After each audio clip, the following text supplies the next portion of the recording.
معك المعزوزي حليمة، مستشارة في جامعة أم ربيع، النائبة في اللجان اللجنة المالية. اش غنقول لك، انا هادشي اللي تيقول الرئيس ما تيشرفني. دابا نتوما شنو دايرين دابا في الجامعه؟ حنا معتصمين في الجامعه حتى نشوفوا شنو غيدير الحل اللي غيديروا. معتصمين، الرئيس ما تيخليناش باش نهضروا، باش نداولوا، ما تيطيح من الكرامه ديالنا. فين ما جينا حنا الجامعه ديما هكا تيدير معنا، وديجا بعدا درنا به الشكايه، قالنا حنا بنات الليل ودرنا اللايف. مازال هذيك الدعوه مازال ناعسه في المحكمه. قال لك هو راه عنده النفوذ، ما يقدر عليه حتى واحد ما تيقدر عليه، حتى واحد ما خصوش يهضر. قال لك خصكم تدخلوا تصوتوا تخرجوا بحالاتكم صافي. ما خصناش حنا كاع نهضروا نجبدوا القبائل ولا نجبدوا شي حاجه، خصنا ندخلوا غير نصوتوا، نهزوا يدينا، يقولوا لنا هذه النقطه نهزوا يدينا ونزيدوا بحالاتنا. ما خصناش نهضروا على حتى حاجه. دونك كما قلت لك الاخ، غادي نبقاو هنايا في اعتصام مفتوح الى اجل غير مسمى، نشوفوا هذا المنكر وهذا الفوضى اللي كيدير هذا الرئيس الجماعه. علاش بغينا الحقوق ديالنا؟ واش حنايا العنصر النسوي هو شنو؟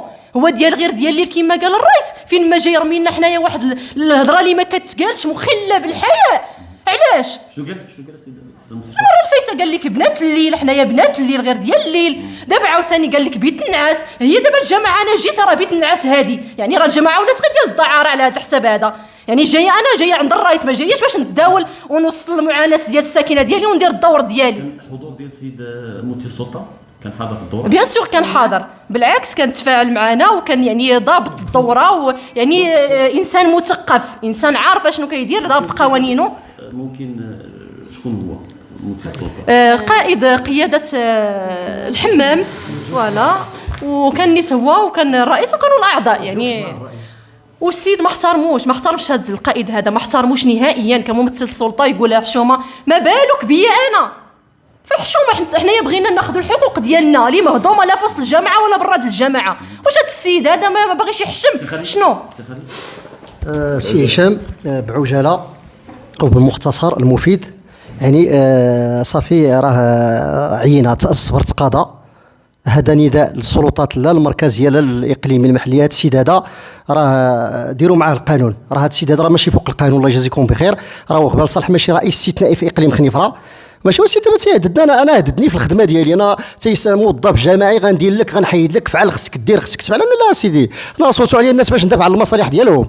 انا راه ما الا كنتي الا كتعرف الاعضاء المجالس في مسائل اخرى، انا ماشي هما، انا ماشي من ذاك النوع. انا راه ماشي من ذاك النوع، انا موظف بسيط. المطالب وعاود نكررها ان السيد هذا خص يتوقف على الحدود ديالو، لان راه التجاوزات والخروقات الغير القانونيه راه لا تعد ولا تحصى. واش تخيل انت دابا في اخر جا عندنا المجلس الجوي، اللجنه الافتحاص من المجلس الجوي الحسابات عطاتنا تقريبا فيه 74 ملاحظه، وتيقول لك القانون التنظيمي خص بموجب يتوصل به الرئيس يعرضوا على المجلس، ما عرضوش علينا. هذا تحدي، وطالبنا وعاود طالبنا. خلي للمحال الاخوان المراسلات ما كيسجلوش بيريد اوردر، ما كيعطيش المحاضر الاعضاء، يعني هو بوحدو في الانعاش. اش غنقول لك على الانعاش؟ الروينه، ولاد الاعضاء خدامين، ولاد الموظفين خدامين، المرافق، القضيه ديال الماء راك عارفه شنو كاين. واش السيد العام الله يجازيه بخير عطانا 12 مليون وعندنا 50 مليون ديال الغازوال، والسيد تيباع البال عباد الله. وتلاش هذا الشيء هذا، تلاش هذا الشيء هذا، تلاش. والمشاريع، تخيل دابا انت حنا البرمجه الماليه خصها لجوج دوائر، وفين هي 13؟ فين هو التوازن؟ ما بين وكاين دوار اللي ما دا حتى مسمار، لا من ميزانيه ديال الفائض، لا من تسير، لا من حتى شي حاجه. فين شنو اخر مطلب ديالكم؟ المطالب ديالنا الاخ هو ناخذوا حقنا حتى حنايا، ويكون تعطينا حتى حنايا قيمه في وسط المجلس وخارج المجلس. راه عيب وعار، يعني راه دوك بزاف ديال الحوايج مخافيه اعظم، ناهيك على الميزانيه، ناهيك على بزاف ديال الحوايج. ما عندناش الوقت باش نهضروا على هذا الشيء كامل.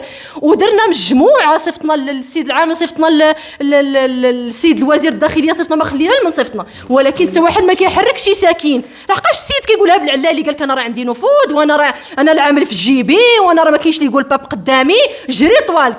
قبيله كثير راني غادي ندعيك على هذيك الكلمه، قال لك جري طوالك. واش هذه هضره كتقال؟ شكرا سيدي.